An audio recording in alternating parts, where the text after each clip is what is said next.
Привет, друзья! Сейчас главные новости Европы. В Германии в рамках федеральной программы приземлился самолет с беженцами из Афганистана, а еще сотни человек продолжают ждать въезда из-за бюрократических задержек, и это сегодня усиливает споры о правильности миграционной политики в Германии, Европе и ЕС. И это еще не все. Канцлер Фридрих Мерц в своем выступлении в Бундестаге заявил о необходимости более самостоятельной внешней политики Германии в отношении Соединенных Штатов Америки, тогда как председатель Еврокомиссии Урсула фон дер Ляйен на уровне всего ЕС продвигает курс на стратегическую автономию Европы. И напоследок, в Германии покупатели все чаще жалуются на фрукты без вкуса в немецких супермаркетах из-за изменений в логистике и сортах. Такая тенденция отражает конфликт между доступностью продуктов и качеством питания в Германии, Европе и ЕС. Здравствуйте, обо всех этих последних событиях Европы коротко расскажу буквально за несколько минут.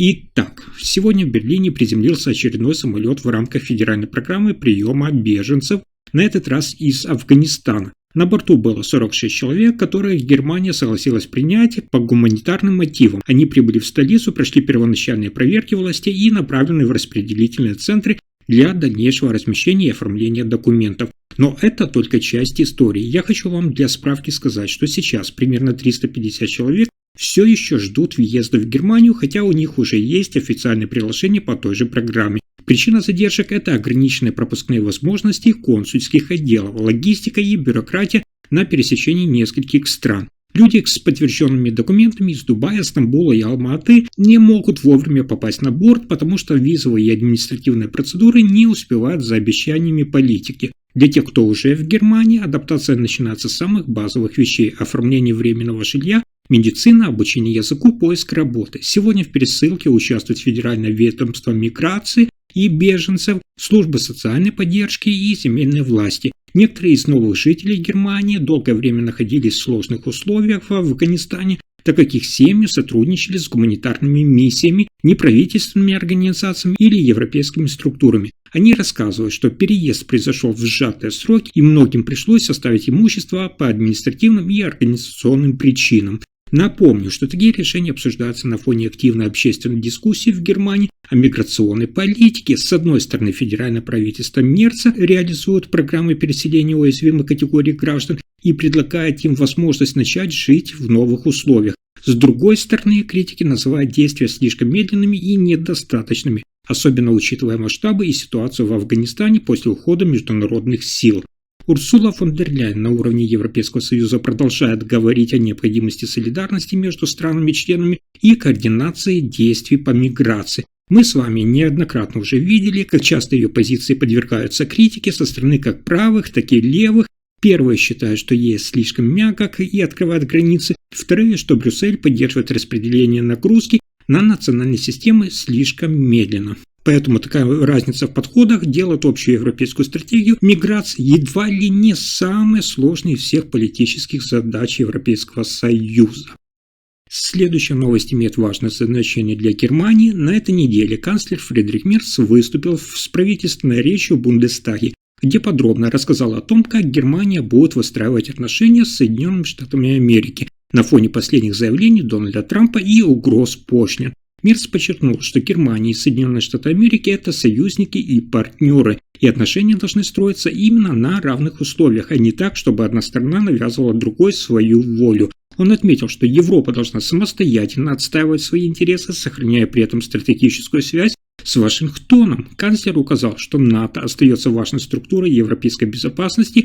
При этом страны Европы должны развивать собственные механизмы принятия решений. Для наглядности он привел пример последних торговых конфликтов.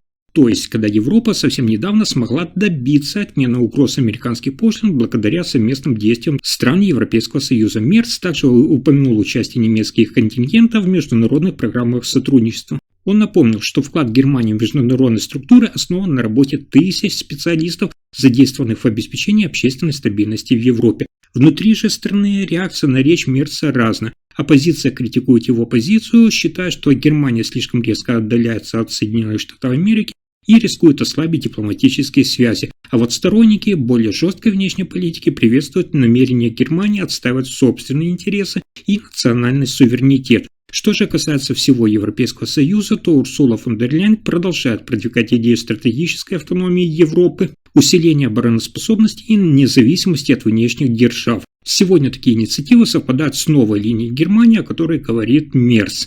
Но есть нюанс. Еврокомиссия подчеркивает важность совместной работы и общих стандартов между странами ЕС. Вы все знаете, что исторически Германия долгое время строила внешнюю политику вокруг тесных связей именно с Соединенными Штатами Америки, что давало безопасность и экономическую стабильность. Но сейчас на фоне растущей международной конкуренции и глобальной нестабильности страна пытается сочетать союзничество с самостоятельным принятием решения. Таким образом, аналитики отмечают, что речь Мерца отражает стремление Германии к более самостоятельной внешней политике при сохранении партнерских отношений с союзниками. Но на этом сюрпризы дня не заканчиваются. За последние годы покупатели в Германии все чаще жалуются на фрукты, которые выглядят нормально, но значительно потеряли вкус. Особенно это заметно на бананах. Но я вам скажу, что жалобы поступают и на манго, ананасы, персики и даже клубнику. Те же сорта, которые 10 лет назад были ароматными и насыщенными, сейчас лежат на полках немецких супермаркетов и кажутся водянистыми и пресными. Но дело в системных изменениях в самой торговле, логистике и сельском хозяйстве. Одной из главных причин специалисты называют глобализацию цепочек поставок.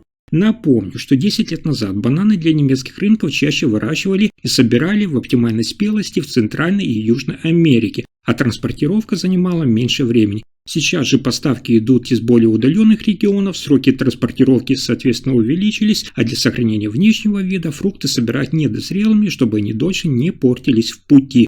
В результате при созревании в европейских условиях они не успевают набрать тот аромат, сахар и полный букет вкусов, который формируется на плантации. Как я сказал, классический пример – это те же бананы. Раньше фрукты собирали чуть более зрелыми и доставляли быстрее.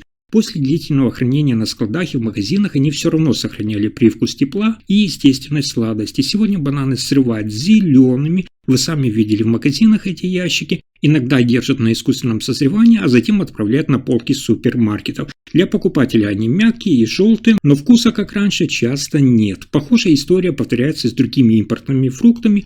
Манго, ананасы, привезенные за 1000 километров, проходят длительное охлаждение и снова искусственное дозревание перед продажей. При такой обработке они теряют эфирные масла, которые отвечают за аромат, и часть сладости оказывается искусственной, а не натуральной. Мы с вами должны понимать, что здесь есть и экономический фактор. Фермеры в странах происхождения сталкиваются с давлением крупных экспортеров и торговых сетей, требующих стабильных объемов и одинакового внешнего вида. То есть, чтобы были 1 к 1. И вот чтобы обеспечить постоянное наличие и ровную форму плодов, используются устойчивые сорта, которые меньше подвержены заболеваниям и повреждениям, но эти сорта часто менее ароматные, чем традиционные. Для нас с вами, как покупателей, это означает, что экологичные или органические бананы часто хуже по вкусу, чем стандартные плоды 10 лет назад.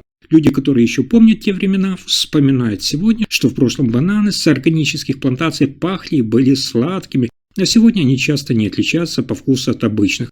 Это вызывает разочарование и у нас с вами, так как продукт маркируют как экологичный, но вкус остается посредственным. Сегодня покупатели на фермерских рынках и в сообществах сельхозпроизводителей рассказывают, что местные яблоки, груши и ягоды по вкусу еще все-таки остаются насыщенными, потому что созревают на дереве или на кусте при естественных условиях. Но импортные фрукты – это компромисс между временем, транспортировкой и стабильностью поставок. На уровне Европейского Союза Урсула фон дер Ляйен и Еврокомиссия продвигает свою стратегию устойчивого сельского хозяйства и борьбы с выбросами углерода, стимулируя локальное производство и экологические методы. Но мы с вами видим, что пока сегодня логистика позволяет торговать фруктами из удаленных регионов дешевле, чем поддерживать местное производство вне сезона. Вкус у импортных фруктов остается слабее, чем у традиционных продуктов. В итоге немецкий потребитель оказывается перед выбором между доступной ценой и круглогодичным предложением с одной стороны и более выраженным вкусовым качествами при сезонных ограничениях с другой.